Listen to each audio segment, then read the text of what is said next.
If you've been playing guitar for any amount of time, this is a scenario that has either happened to you or will happen to you. You're at a party or some other gathering, someone's gonna know that you play guitar, there happens to be a guitar there, and they're gonna hand it to you and say, hey, you play guitar, play us something. For a lot of guitar players, that is their worst nightmare. You're in the spotlight, everybody's looking at you, waiting for you to play something, your mind goes completely blank, you don't know what to play. You may play a lot of songs at home and feel pretty confident in your ability, but suddenly in that circumstance, you can't think of anything to play. So today I'm going to show you a simple little thing that you can play that's easy to remember, easy to memorize, but actually sounds pretty good. And it's a great thing to pull out when you can't think of anything else to play. What I'm going to show you today sounds something like this.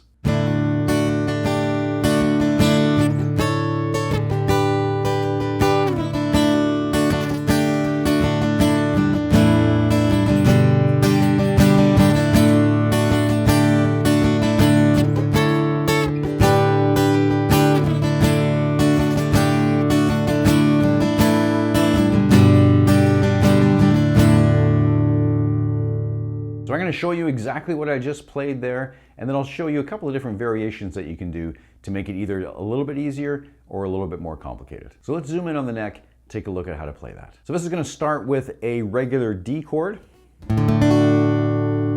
we're going to do a couple of different embellishments here. So what I did was I started with a D2 chord. So I'm just lifting my middle finger off, so I'm getting this open E string, which gives us a D2 chord. And then I'm immediately putting my middle finger down, a little hammer on, to get that note back in there. So it sounds like this. And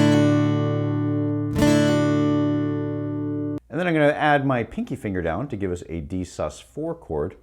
And then I'm going to go back to a regular D chord and then lift off the middle finger and then hammer it back down again. So we have this.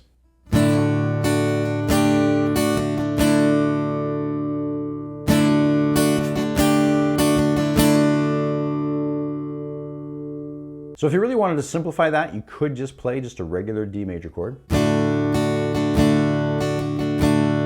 But again, if you want to make it a little bit fancier and a little bit more impressive, you can add in those little hammer-ons.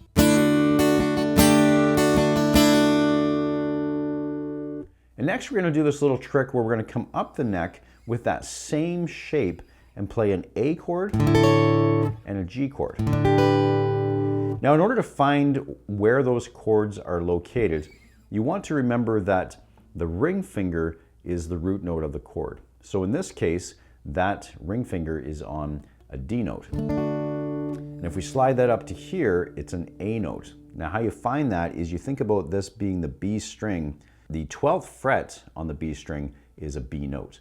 So then if we go back down 2 frets, that gives us an A note. So we do the same shape as a D major chord, and that'll give us an A chord. And then if we slide that down 2 more frets, that'll give us a G chord.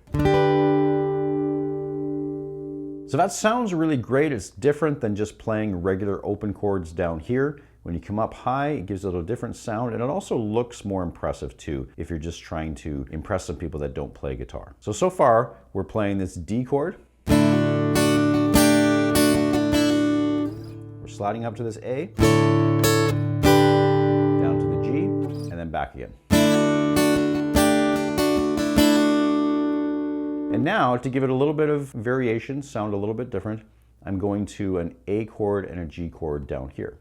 So for the A chord, I'm just taking my index and middle finger, just raising them up, and I'm leaving my ring finger down. So that's going to give us an A sus4 chord. And then from there, we're going to go to a G chord. We're going to leave that ring finger where it is, plug in our middle finger and index finger here, and then I'm going to add in the pinky finger directly below the ring finger. So that second bit there sounds like this. And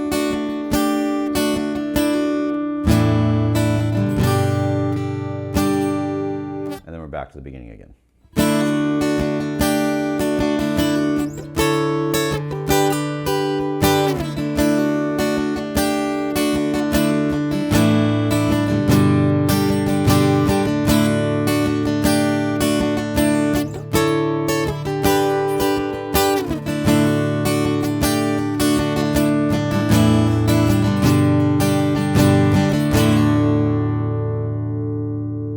So that's a simple little chord progression that you can play when you're in a pinch. And then while you're playing that, it gives you some time to start thinking about what you could play next. So I hope this helps you. If it does, then please leave a comment down below. Let me know if you'd like to see more videos with simple little tricks like this. Thanks for watching. We'll see you next time.